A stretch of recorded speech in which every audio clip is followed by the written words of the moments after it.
I think every brand is battling every day to generate more brand advocacy with its consumers and differentiated product. And I think, at the end of the day, it's a pretty simple equation, right? So no one out there needs a new pair of shoes or a new hoodie. For the most part, our job is to create objects of desire that people want to lean into. And I always use the formula of, well, what's an object of desire? Well, it's a pretty simple formula. It's pretty hard to get right.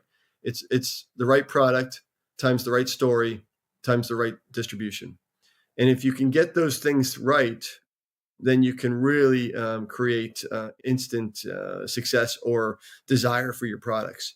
And so, when people always say, well, what does that mean? Well, if you take the world's best running shoe and you win a bunch of marathons and you tell that story, that would be a great story, and you sell that at Running Specialty, well, that would be a successful recipe for, fantastic, super foam shoe with a carbon plate running shoe. You put it on athletes and win a bunch of marathons and promote it like that from a story standpoint, and you sell it at Running Specialty. Okay, that's probably going to be a winning formula. The next one may be, you can take that same running shoe and you can make it out of, I don't know, regenerative materials like from Unless, right? Now that's a cool story for people. They're like, oh my gosh, I can wear a running shoe that's better for the world. Great story. Where do I sell that? Oh, I can sell that at my e-com store. I can sell that at my, at general distribution. I can pick and choose where I want to sell that. The next idea might be you take that same, running shoe and you do a collaboration with Ronnie Fig from Kith. It's a boutique in New York. It's actually a boutique everywhere.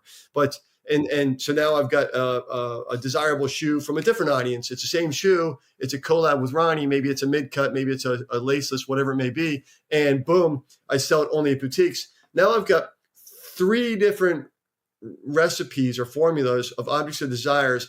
Same shoe, right? The same basic chassis of the shoe, slight different twists. So you get efficiencies there. 3 unique different stories between innovation, collaboration, and materials. 3 different distribution things. So that's what I mean when I say, building those out. So